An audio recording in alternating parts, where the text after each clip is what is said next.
မင်္ဂလာပါကျွန်တော်ကတော့ဒေါ်ဤပါနောက်လာမယ့်ဘက်မှာကွိုင်းနေဈေးချနိုင်လားနောက်ပြီးတော့ဘာတွေဈေးတက်နိုင်လဲဆိုတာကိုဒါပြပေးသွားပါမယ်ဆိုတော့ကျွန်တော်ကြည့်လိုက်မယ်ပေါ့နော်ဒါအားလုံးလည်းတီးပြီးသားဖြစ်မှာပါဆိုတော့အခုလက်တလောပေါ့နော်အီရန်အစ္စရေးဒါအမေရိကန်ပေါ့နော်ဒါ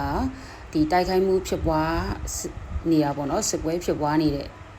နေသားမှာကျွန်တော်တို့ဘာတွေဈေးတက်လာနိုင်လဲဆိုရင်အဓိကဖြစ်တယ်ကျွန်တော်ရွှေပေါ့နော် safe haven asset လို့ခေါ်တဲ့ရွှေကကျွန်တော်တို့ဈေးတက်လာနိုင်ပါတယ်ဆိုတော့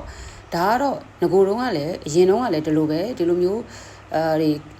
စပွဲတွေဖြစ်လာပြီဆိုရင်ကျွန်တော်တို့အဓိကလူတွေကဘာကိုကင်ကြလဲဆိုရင်ဒီပေါ့နော်ခိုင်မာမှုရှိတဲ့ပေါ့နော်ဘယ်နေရာမှာဆိုရောင်းထုတ်လို့ရတဲ့ cash လုပ်လို့ရတဲ့အရာကိုပဲလူတွေကပြေးပြီးတော့ကင်ကြတယ်ဆိုတော့ဒါကတော့ရွှေပဲOkay ရွှေကကျွန်တော်ကအတုံးအခဲမဟုတ်ဘူးเนาะကျွန်တော်ရွှေကဖုန်းထဲမှာ digital wallet ထဲမှာထည့်ပြီးတော့တင်ရတဲ့ရွှေပေါ့เนาะဒါမျိုးရွှေတွေကိုပဲလိုက်ပြီးတော့လူတွေကခေါင်းပြောင်းပြီးတော့ကင်ကြတယ်ကျွန်တော်ကရွှေတုံးကြီးကိုကင်ဆောင်ပြီးတော့တည်သွားစရာမလိုဘူးပေါ့เนาะရွှေအစစ်နဲ့တူတဲ့အပြင်မှာရွှေတအောင်ဆောက်ဖို့နဲ့ဒီကမ္ဘာရွှေမှာလည်းတအောင်ဆောက်ဖို့ချင်းအတူညီတဲ့ရွှေကိုပဲကျွန်တော်တို့ဟာဝယ်ပြီးတော့ဒါကင်ဆောင်ထားလို့ရပါတယ်ဆိုတော့ဒါဆိုရင်ကျွန်တော်တို့နောက်ထပ်ဈေးဘယ်ဟာကျနိုင်လဲဆိုရင်ကျွန်တော်တို့ crypto တွေက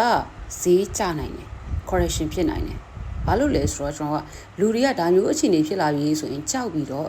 ဒါရောင်းကြတယ်ဒီဟာတွေကိုကြောက်ပြီးတော့ရောင်းတယ်အကုန်လုံးကရောင်းပြီးတော့ဘယ်မှာခေါင်းပြောင်းလဲဆိုရင်ဒီအမာခံဖြစ်တဲ့ရွှေဘက်ကိုခေါင်းပြောင်းကြတယ်ဒါမျိုးပေါ့နော်ဆိုတော့ဒီအခုပေါ့နော်ဒီလူတွေခေါင်းပြောင်းတဲ့အထက်မှာဆိုရင်ဒါဖက်ချီလို့ခေါ်တယ်ဒါဒီရွှေတအောင်စဖို့နဲ့ဒါအတူတူပဲပေါ့နော်ကျွန်တော်ရွှေအစ်စ်လို့ပဲဒီဖက်ချီလို့ခေါ်တဲ့ဒီမှာခေါင်းပြောင်းပြီးတော့ဝယ်ကြတယ်ဆိုတော့ဒီဖက်ချီကမနေ့ကဒီ9900ဝန်းကျင်ထီကိုဒါစီတက်ခဲ့တယ်ပေါ့နော်ကျွန်တော်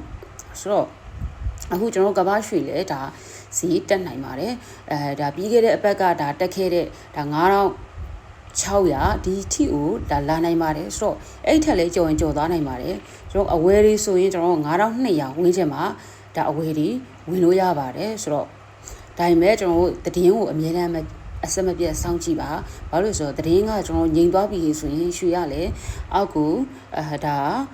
BRH ဒါဖြစ်နိုင်ပါတယ်ဆိုတော့ကျွန်တော်တို့ store lot တွေမဖြစ်မနေခံထားပါ